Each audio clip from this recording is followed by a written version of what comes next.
लालची औरत है, प्रॉपर्टी के पीछे भाग रही है। इतना बड़ा माइंड गेम इसलिए खेला गया सिर्फ और सिर्फ प्रॉपर्टी के लिए। रिकॉर्डिंग इसलिए लगाया क्योंकि अगर रिकॉर्डिंग लगा के जाएगी तो इस प्रकार की चीज़ें सामने आएंगी तो लोग ना उसको कुछ बोलेंगे नहीं। और बुजुर्ग माता पिता को छोड़ कर जाने का उसका पहले से प्लान था। और अब एक नया और कहानी आ गई है सामने। बुजुर्ग माता पिता के ऊपर जो है पुलिस के द्वारा कार्रवाई करा रही है, उनको प्रताड़ित करवाने के लिए। बहुत चालाक, बहुत शातिर औरत है। सोचा है कभी इतने सारे इल्ज़ाम सुनने के बाद। खैर, इल्ज़ाम तो कितने दिनों से, कितने सालों से सुनते आई हैं। कभी पति के रिगार्डिंग बड़ा इल्ज़ाम लगाया था किसी एक रिश्तेदार लेडी ने, वो भी उन्होंने सुना। बहुत कुछ बर्दाश्त किया है, तो ये भी बर्दाश्त कर ही लेंगी, है ना। यही हम भी मानते हैं, आपने देखा भी है उसका पेशेंस।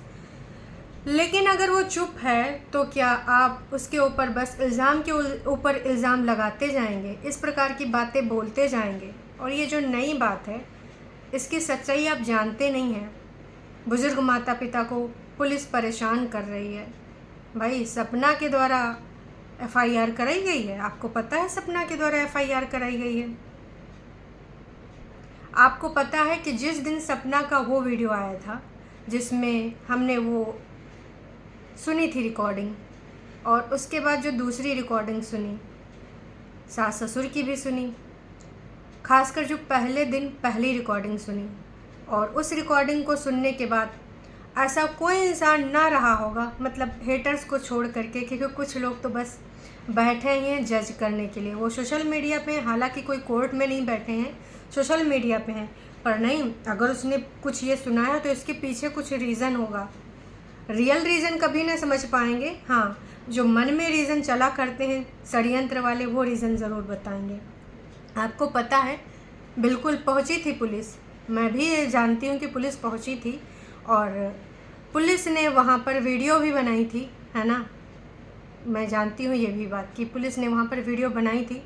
ऐसे तमाम लोगों के कमेंट्स आए हैं और मैसेज आए हैं इंस्टाग्राम पर, मेरे पास भी। और हाँ, पुलिस के पास वो वीडियो भी है, क्योंकि जो वहाँ के आसपास रहने वाले लोग हैं उन्होंने सब कुछ देखा है।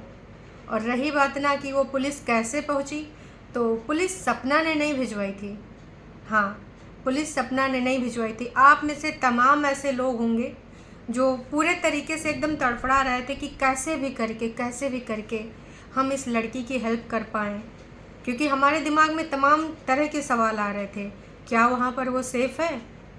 क्योंकि इस प्रकार की रिकॉर्डिंग, जो कि इतनी अच्छी इच्छा भी अभी तक उस बंदे की बनी थी जो अब इस दुनिया में नहीं रहा, आने के बाद हमें सबको ये डर था क्या वो लोग चुप बैठेंगे जो पूरे तरीके से उस लड़की को घर से बेघर करने के लिए तुले हैं। हरकतें, इरादे, ये सब दिख रहे थे सबको बहुत पहले से। तो मैं बस यही कहना चाहूँगी कि किसी ऐसे बंदे ने या बंदी ने कॉल करके पुलिस को वहाँ इन्फॉर्म किया था कि वहाँ जाकर आप पता करिए। तमाम ऐसे कमेंट्स मेरे भी उस दिन के वीडियो में हैं कि प्लीज़ कोई पुलिस भेज दो, कोई वहाँ का रहने वाला है तो जाके पता करो। तो पुलिस को इन्फॉर्म किया गया था, पुलिस वहाँ पहुँची थी, और फिर जब पता चला सपना को, सपना ने भी कॉल किया होगा, पुलिस वापस भेजी उसी के द्वारा। क्योंकि ये वहाँ पर एक जो बैठे थे, जहाँ खड़े थे, तमाम ऐसे लोग हैं, उनमें से एक लोग ऐसे हैं जिन्होंने ये जानकारी दी है कि पुलिस के द्वारा सपना से बात भी की गई थी, और बात करने के बाद पुलिस वहाँ से वापस गई है। उनके हिसाब से सपना से उन्होंने कहलवाया भी था कि हाँ, मतलब इस प्रकार की मैं कोई कार्रवाई नहीं करना चाहती हूँ, या फिर जो भी उधर से उन्होंने बोला हो। पर पुलिस ने उनसे बोला कि हाँ, मैं जा रहा हूँ, पहले आप ये बोल दो वीडियो पे। तो उनके द्वारा ये बोला भी गया, ठीक है। और इस प्रकार की बातें, थोड़ी सी शर्म कर लीजिए। मैं फिर से कहना चाहूँगी कि अगर उसको पुलिस ही भेजनी होती तो वो बंदी वहाँ से जाती नहीं, उसी घर में बैठे बैठे अपना वो हिस्सा ले सकती है। उसका पूरा हिस्सा है, वो इधर उधर से नहीं है, शादी करके आई। दोनों लड़कों से उनकी शादी हुई थी, और 2 बेटियां हैं, वो भी इधर उधर की नहीं, आपके घर की हैं। ऐसा नहीं कि वो अपनी दहेज में साथ में लेके आई थी। तो जिस प्रकार की चीज़ें दिख रही हैं, इतने बड़े इल्ज़ाम मत ही लगाओ। वो बंदी अपने आप को एक जगह पे स्थापित करना चाह रही। ऑलरेडी इतनी सारी चीज़ें हो चुकी हैं, अभी उसको अपने बच्चे का स्कूल भी देखना है, खुद का काम भी देखना है, क्योंकि बातों से तो काम चलेगा नहीं। प्रॉपर्टी में क्या लेकर गई है आपने सबने देखा है, वो जो पोटली बांध के ले गई उसमें भर भर के सोना चांदी ले गई है। सोना चांदी तो जितना भी था वो मम्मी जी के पास रखा है। उसके पति के द्वारा गिफ्टेड चेन तक तो उसको दी नहीं गई। चढ़ावे का सामान जिस पे हर लड़की का अधिकार होता है, जब शादी में चढ़ावे का आता है, उसको भी बोला गया वो कैसे तेरा हो गया, वो तेरा कैसे हो गया। आप सबको इस रिकॉर्डिंग से कंफर्मेशन मिल चुकी है कि ना उसके पास कोई सोना चांदी है, ना कोई यहाँ से वो भर के कुछ ले गई है। सिर्फ और सिर्फ जो अपना प्रचार प्रसार करती थी, जो अपना काम करती थी, प्रोडक्ट, साड़ियाँ और कुछ ज्वेलरीज, वो सब वही लेकर गई है। आपने उनकी पोटली देखी है, अच्छा हुआ उसने फिल्मांकन कर लिया, अच्छा हुआ उसकी वीडियो बना लिया, वरना कुछ लोग तो हाथ धो के पीछे पड़ जाते कि भाई माँ आई थी सॉरी, और भाई आया था और पता नहीं भाई क्या क्या भर के ले गए होंगे, उन बुजुर्ग माता पिता को टॉर्चर भी कर गए होंगे। अच्छा ये हुआ कि हमने रिकॉर्डिंग सुन ली माता जी की भी। माता जी से मुझे कोई गिला शिकवा नहीं है, सभी लोग यही चाहते हैं कि ये फैमिली एक साथ हो जाए, क्योंकि उनका वो भी एक देखो ढलान पे हैं, बुज़ुर्ग हैं, धीरे धीरे उनकी एज कम ही होगी। बच्चों के आसपास अगर वो रहेंगे तो उनको टेंशन नहीं रहेगी, हंसी खुशी अपना जीवन बिता लेंगे आगे का, है ना। और कहीं ना कहीं उनके बच्चों का अंश है ना।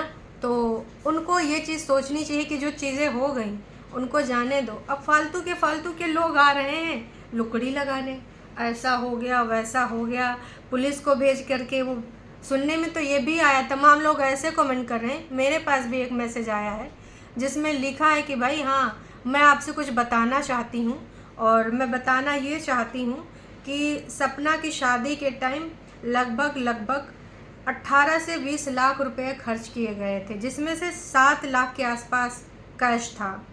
बताइए, हम सब ने देखा है कि सपना की जो फैमिली है बहुत मतलब मायके साइड की, किस प्रकार का उनका घर है, किस प्रकार का उनका रहन सहन है, इससे पता चल सकता है, पता चल जाता है कि भाई उन्होंने किस प्रकार से जोड़ गांठ के अपनी लड़की की शादी के लिए ये सब इंतज़ाम किया होगा। आप सबको पता है यार कि इन लोगों ने बड़े घर के थे, प्रॉपर्टी वाले लोग थे, तो ऐसा नहीं है कि वो गए विवाह मूवी की तरह कि भाई हम गरीब की लड़की, बस लड़की बहुत प्यारी है सुंदर है हम ले आएंगे।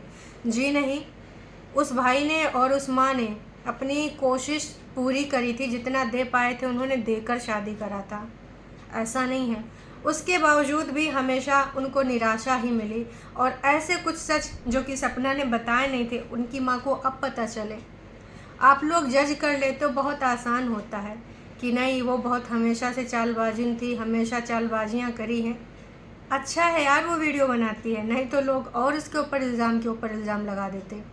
तो जो इतना मतलब यार निचले स्तर के होते हुए भी अपना जो जीवन यापन कर रहे थे, इतना पैसा उनके पास ऐसा तो था नहीं कि तिजोरी में बंद था उन्होंने लगा दिया। किस प्रकार से इंतज़ाम किया होगा, किस प्रकार से इकट्ठा किया होगा।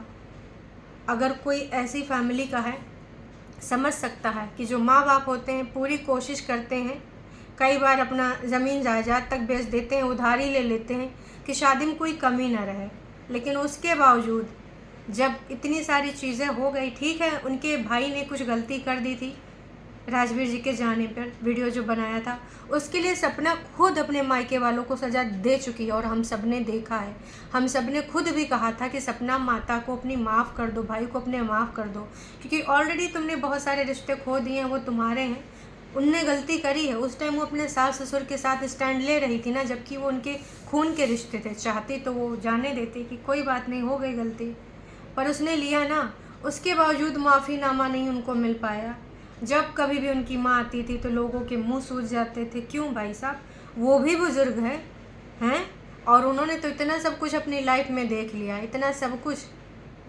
अपनी बेटी का ये दुख क्या उनको बर्दाश्त होता होगा। लोग लगातार बार मुझे ये कमेंट करते हैं कि किसी बंदे ने अपने 2 बच्चे खो दिए, सपना ने भी अपने लाइफ पार्टनर खो दिए, उसकी माँ ने अपने जीते जी इतना सारा अपनी बेटी का ये सारा दुख देखा है, अपने 2 दामाद जाते हुए देखा, उनको दुख तकलीफ़ नहीं हुई होगी। क्यों जी, मतलब कुछ लोगों के दुख तकलीफ़ होते ही नहीं हैं, गरीब के नहीं होते हैं, जिनकी प्रॉपर्टी होती है सिर्फ उन्हीं को दुख तकलीफ़ होता है। थोड़ा सोच के देखिए, थोड़ा लॉजिक लगाइए। उसको आज भी वो सोचती है कि यार एक भी कॉल नहीं आया, एक भी मैसेज नहीं आया, काश मुझसे, चलो ठीक है नाराज़ हैं पर अपनी पोतियों की आवाज़ सुनने के लिए तो कर सकते हैं। अगर हम बोलेंगे सपना ईगो में है तो हम ये बोलेंगे कि अंकल आंटी भी ईगो में हैं, एज में बड़े हैं। माफ़ी चाहूँगी लेकिन मैं पूरा कहना चाहूँगी कि अंकल आप नाराज़ हैं किससे? अपनी बहू से। ठीक है, आपकी जो भी मतभेद है मैं वो पूछूंगी भी नहीं क्योंकि आप बता नहीं रहे हैं, ठीक है। लेकिन आपको उन बच्चियों से क्या नाराज़गी है? तमाम लोग कंट्रोल नहीं कर पाते हैं, बच्चों के लिए कॉल करते, ऑडियो कॉल, वीडियो कॉल, लड़ाई झगड़ा अपने जगह पे है। तो बस मैं ये कहना चाहूँगी कि जो ये चीज़ें हुई हैं पूरे तरीके से स्पष्ट हैं। सपना कोई किसी को परेशान नहीं करना चाहती है। पुलिस के द्वारा उसने ही मना किया। वहाँ के जो चश्मदीद लोग हैं उन्होंने खुद बताया है इस चीज़ को, ठीक है, कि उसके कॉल के कंफर्मेशन के बाद ही पुलिस वहाँ से गई है और पुलिस ने शायद वहाँ पर वीडियो भी बनाई जो कि उन लोगों ने बताया है ना। अब इसमें कितनी सच्चाई है क्योंकि मैंने तो वहाँ नहीं देखा, पर जिस तरीके से इन लोगों ने बताया है, मैंने उनसे कहा भी कि अगर आप मुझे कुछ प्रोवाइड करा सकें फ़ोटो वगैरह तो बस करिए, हो सके तो इस प्रकार की बातों को और अफवाह मत फैलाइए। अगर कोई आगे बढ़ना चाह रहा है, सब चाहते थे ना कि सपना की ज़िंदगी, अभी मैं कितनी बार बोलती हूँ, हमेशा मैंने अपनी ये वीडियो में बोला कि जिस एज में सपना है 24, 25 या 26 जितने भी साल की है, इस एज में तमाम लोग आजकल शादी नहीं करते, वो अपना करियर बना रहे होते हैं। उस एज में उसके साथ 2-2 बार इस प्रकार की घटनाएं हो चुकी हैं। 18 साल से डोमेस्टिक वायलेंस को झेलती आ रही है। चाहती तो बहुत टाइम पहले, उसी टाइम पहले ना एक पुलिस कॉल पे सबको अंदर करा सकती थी, सबको, क्योंकि उसमें सबका सहयोग था। उसने खुद कॉल रिकॉर्डिंग में बताया कि वो किस वजह से चीज़ें होती थी। तब उसने नहीं किया, बर्दाश्त करती रही। अपनी लाइफ को बचाने के लिए, अपने रिश्ते को बचाने के लिए हमेशा अपने घर परिवार वालों तक ये चीज़ें नहीं बताई। उसकी माँ को रिकॉर्डिंग लॉन्च होने के बाद, अपलोड होने के बाद ये सारी चीज़ें पता चलती हैं और आप कहते हो कि नहीं बहुत चालबाजी नौरत है।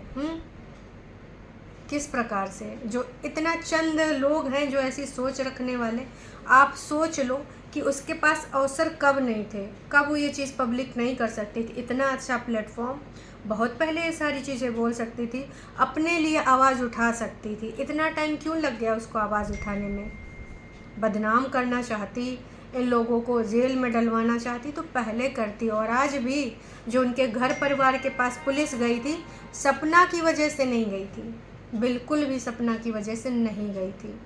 किसी ने डर के वश, क्योंकि उस दिन हम सारे डरे हुए थे, जो लॉजिक वाला सोचते हैं, जो फिर यही जिसको यही लगता है कि भाई इसका कोई हेर फेर है या कोई चालबाजी कर रही है, वो लोगों को तो हमेशा यही लगेगा।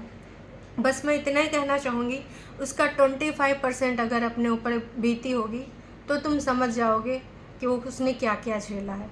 अभी अगर वो निकल रही है चीज़ें करने के लिए, अपना कुछ बढ़ाने के लिए, आज नहीं तो कल फैमिली है, मान जाएगी। और अगर प्यार होगा, अगर उनको अपने बच्चों से लगा होगा, क्योंकि मैं कहती हूँ हमेशा एक तरफा कुछ नहीं होता। अगर वो अभी तक कॉल नहीं करें अपने बच्चों से बातचीत करने के लिए, रोके तक नहीं है, मैं कहती हूँ सपना को जाने दो भाई, दूसरे घर की लड़की, आपका खून भी नहीं है, पर आपको अपने खून से भी लगाव नहीं है।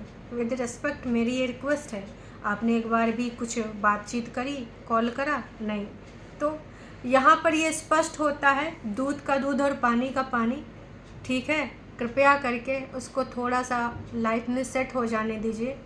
ऑलरेडी वो बहुत सारी चीज़ों से घिरी हुई है। किसी को इतना मजबूर ना करो कि बाद में पछतावा हो, क्योंकि इंसान कई बार कई चीज़ें सोचता रहता है।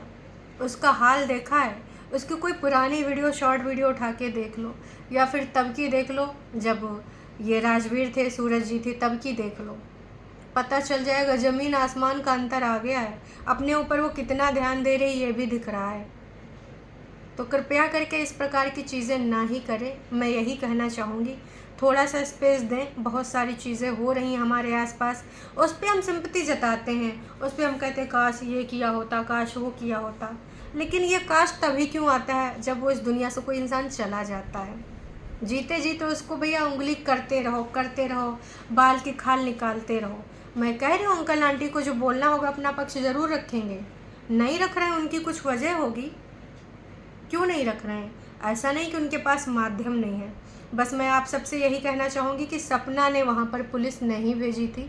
भेजना होता उसी जगह पे बैठे बैठे पुलिस को बुला करके वहीं पे अपना अधिकार लेती, वहीं पे आराम से रहती। पुलिस प्रोटेक्शन में भी बोल देती मेरे पास ये जान का खतरा, ऐसा वैसा। तमाम ऐसी लड़कियों को हमने देखा है जो डीवी वाले केसेस होते हैं, डोमेस्टिक वायलेंस या फिर दहेज प्रथा। आपको पता है कि 85 या 95% से ज़्यादा सब झूठे होते हैं, सिर्फ लड़का पक्ष को बदनाम करने के लिए और उनको झुकाने के लिए यूज़ किए जाते हैं।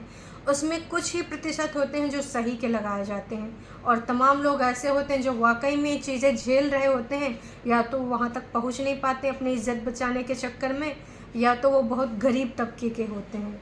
लॉजिक वाली बात कीजिएगा, वो उसके पास क्या कुछ ऐसी चीज़ नहीं है जो है नहीं, ठीक है।